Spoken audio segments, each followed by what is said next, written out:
Climbing mountains is about testing human limits, but with great risk comes great danger. In this video, we'll look at 5 of the worst deaths in climbing history. Real stories of climbers who faced the ultimate price. These tales are reminders of the dangers that come with the challenge of conquering the world's highest peaks.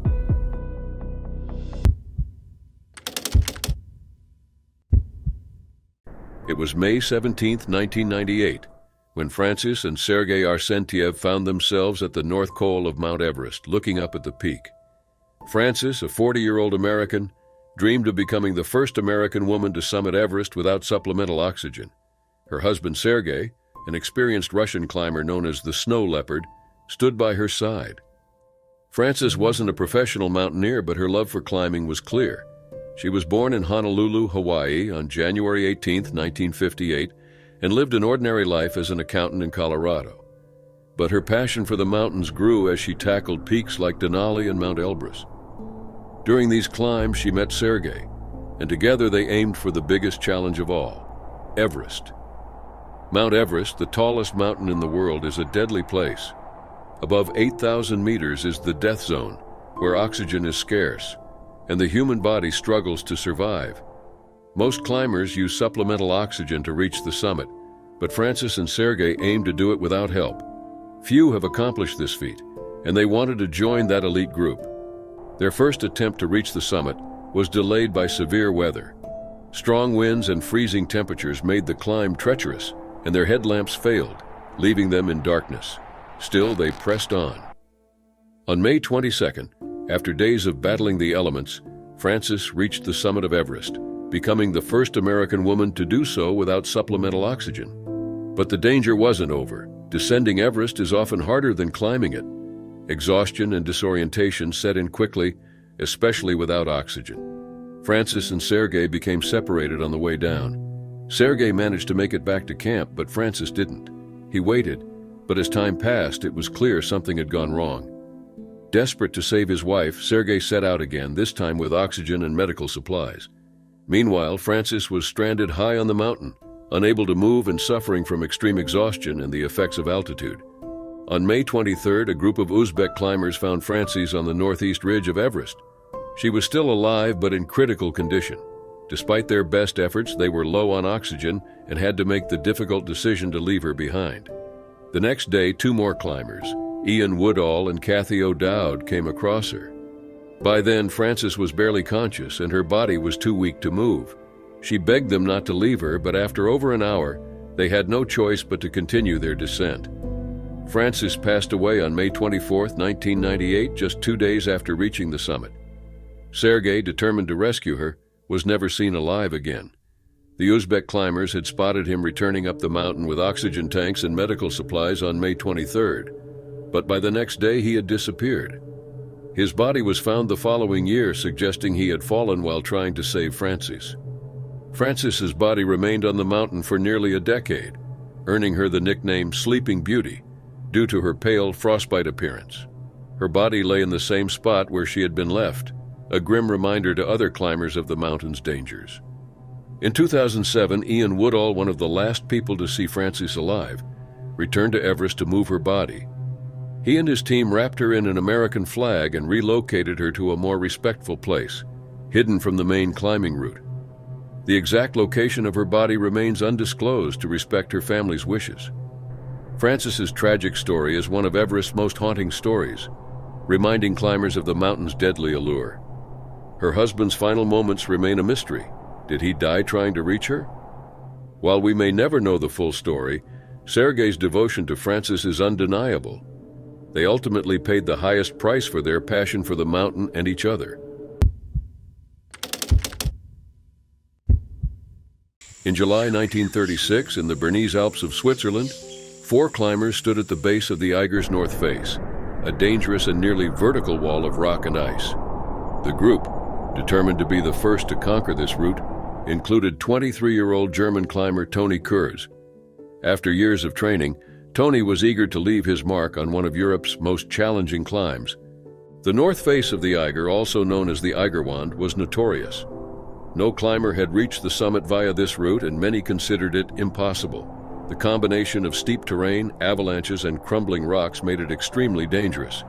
The face was also in constant shadow, creating freezing and windy conditions. Numerous climbers had tried but failed, often meeting with tragedy. Tony and his climbing partner, Andreas Hinterstoicer, teamed up with two Austrians, Willi Angerer and Eddie Rayner, to tackle the climb. They began their ascent on July 18, 1936. Initially, they made good progress, skillfully navigating the rock and ice. However, the Eiger's unforgiving nature soon revealed itself. On the first day, Andreas crossed a tricky mountain section, now known as the Hinterstoicer Traverse, by fixing ropes to secure their passage. However, he removed the ropes after crossing, believing they wouldn't need them back down. As they climbed higher, the group encountered more challenges. Willi began to struggle, possibly because a falling rock had injured him. His injury slowed their progress, but the team remained determined to reach the summit. However, the weather in Eiger changed rapidly. As they approached the Death Bivouac, a resting place for climbers who had previously perished, a severe storm hit, bringing heavy snow and avalanches. The team found themselves trapped, and with Willi's condition worsening, they were forced to turn back. They faced a major setback as they descended, removing the fixed ropes from the Hinterstoicer Traverse. Now coated in snow and ice, the traverse was impassable. The only option was to rappel down the mountain, a dangerous and exhausting task. During the descent, disaster struck. An avalanche buried Eddie Rayner, killing him instantly. Willi, already weakened by his injury, also did not survive.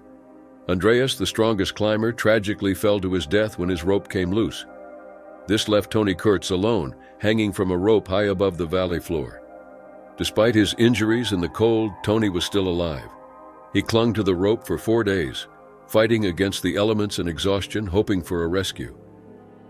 From the village below, onlookers and mountaineers watched the tragedy unfold. They could see the bodies of the other climbers and Tony still hanging, barely moving. On the 4th day, a rescue team arrived. They called out to him from a train station window in the mountainside, and to their surprise, Tony responded.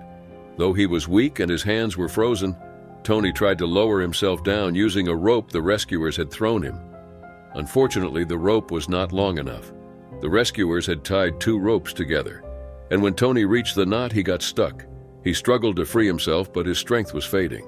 The rescuers, only a few meters away, could hear his faint voice. Tony's final words were, "I can't go on anymore."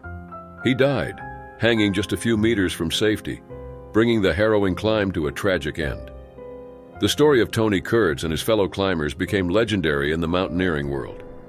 Though the Eiger's north face claimed their lives, their bravery and determination inspired future climbers. It wasn't until 1938 that another team successfully conquered the north face. However, Tony Kurtz's tragic ordeal remains a lasting example of the extreme risks of pushing human endurance. With its nearly vertical 14,000-foot peak, the Eiger continues to be one of the most dangerous climbs in the world. Its north face is infamous for the many climbers who have lost their lives trying to reach the summit. This deadly climb has earned the face the nickname Mordwand, the murder wall. Despite the dangers, climbers are still drawn to the challenge, knowing that even the smallest mistake on the Eiger can be fatal.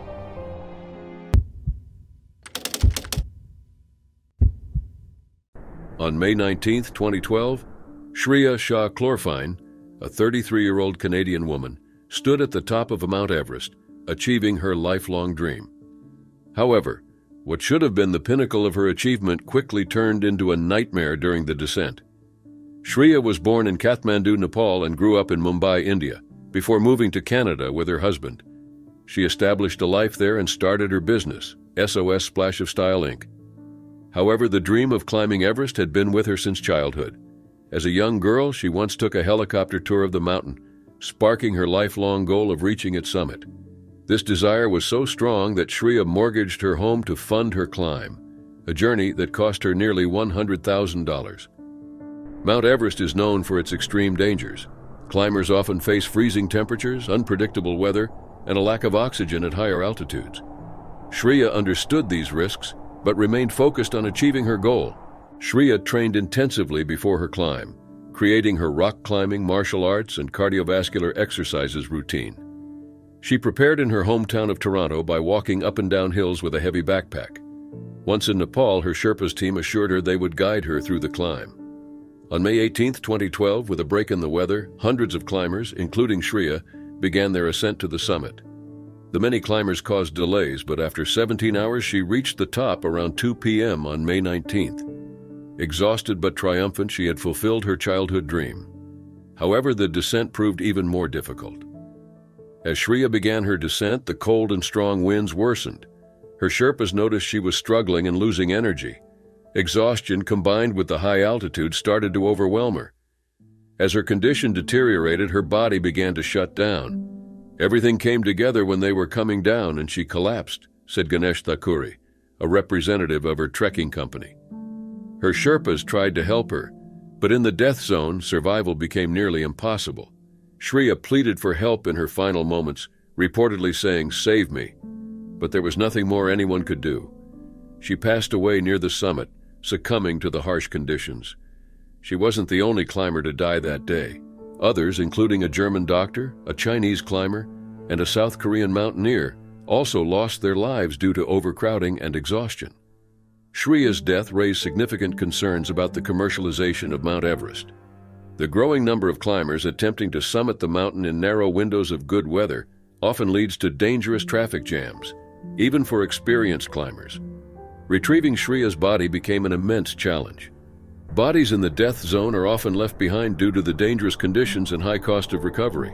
However, her family was determined to bring her back. Shreya's brother-in-law, Darren Clorfine, expressed frustration with the criticism the family faced during their efforts, pointing out that other climbers' bodies had been recovered that year. The cost of recovering Shreya's body was estimated to be around $50,000, which the family hoped to cover with insurance. Eventually, a group of climbers was able to bring Shreya's body to a lower camp, where it could be transported by helicopter. After weather-related delays, her body was finally returned to her family in Kathmandu. The news of Shreya's death devastated those who knew her. Her close friend Shelyan Sidhu spoke about the deep pain she felt after hearing of Shreya's final moments, sharing how difficult it was to process the loss of someone she considered both a sister and a best friend. Shreya Shah Chlorfine's tragic death showed the risks of climbing Mount Everest, even for those who are well prepared. It also reignited debates about the overcrowding and commercialization of the mountain, where increasing numbers of climbers are risking their lives for a chance to stand on top of the world.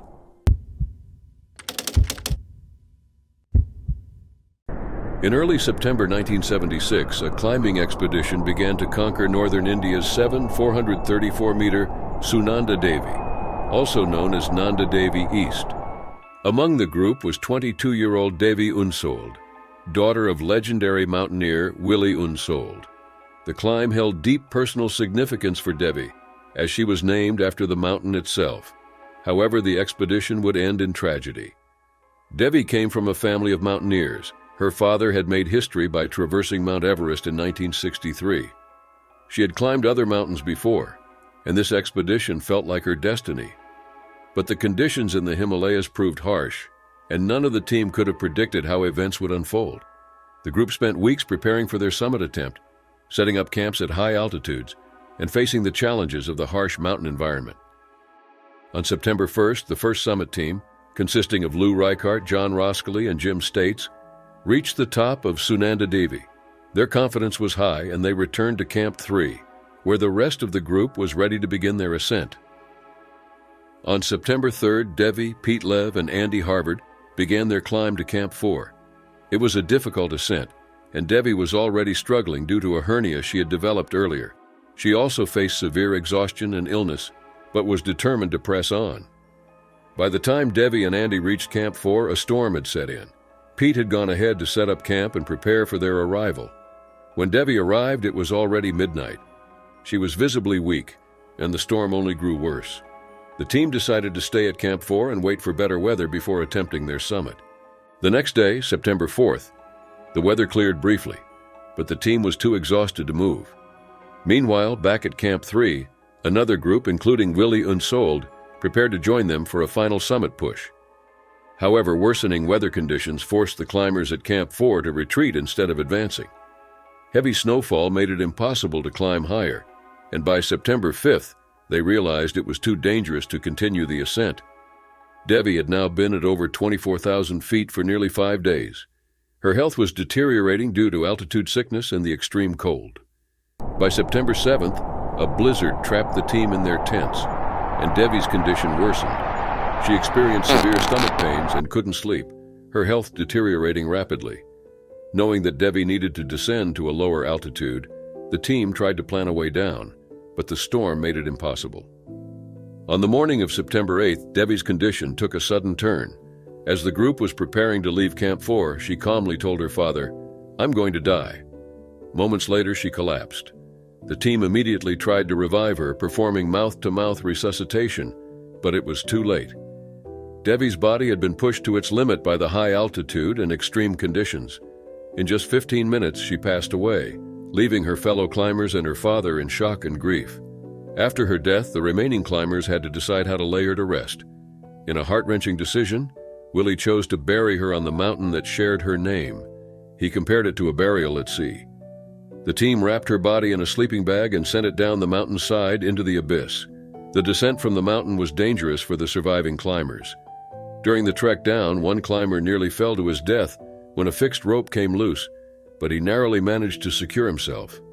The blizzard continued to rage, making each step a dangerous challenge.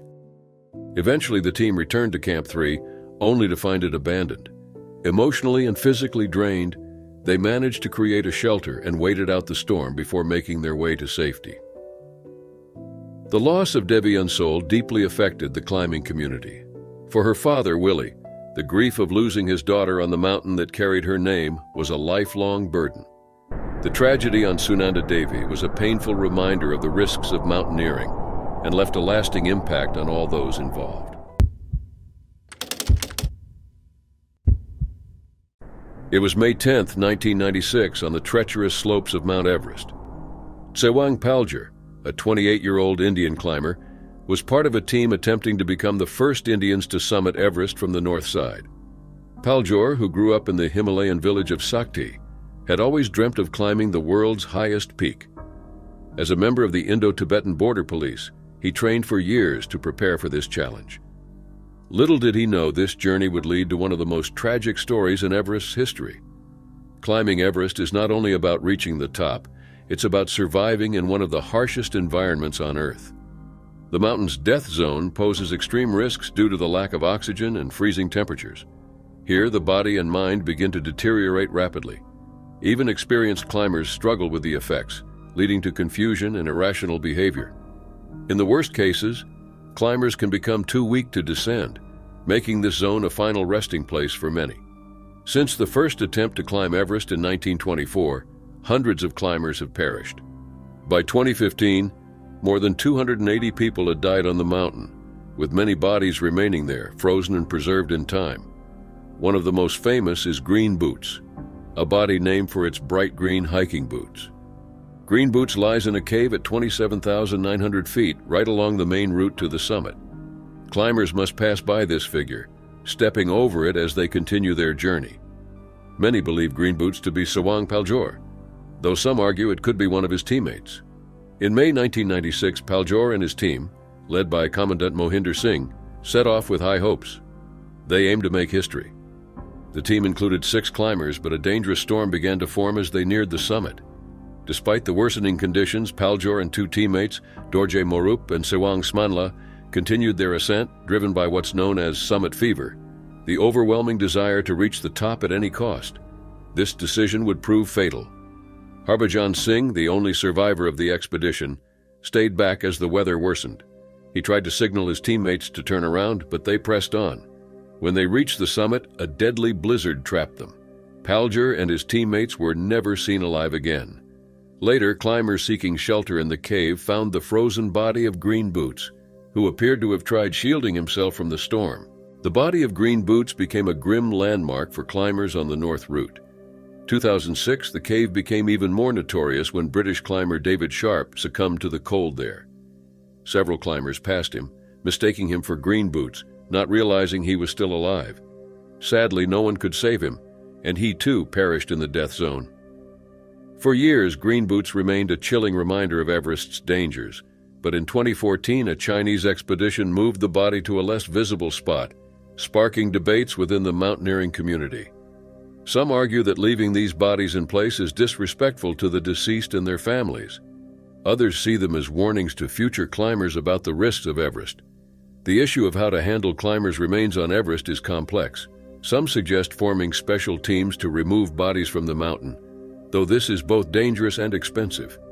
Another idea is to create a memorial site where the fallen climbers can be honored without their bodies being left on the mountain as grim landmarks. For over 25 years, Green Boots has silently warned climbers of Everest's dangers. His story, along with the stories of over 200 others who have died on the mountain, shows the deadly reality of the death zone. As people continue to push the limits of exploration, the mountaineering community faces difficult questions about respecting those who lost their lives while pursuing their dreams. Everest may be the ultimate goal for climbers worldwide, but it's also a place of immense risk. The legacy of climbers like Tsewang Paljor reminds us that while summiting Everest is a great achievement, it comes with great responsibility and sometimes tragic consequences.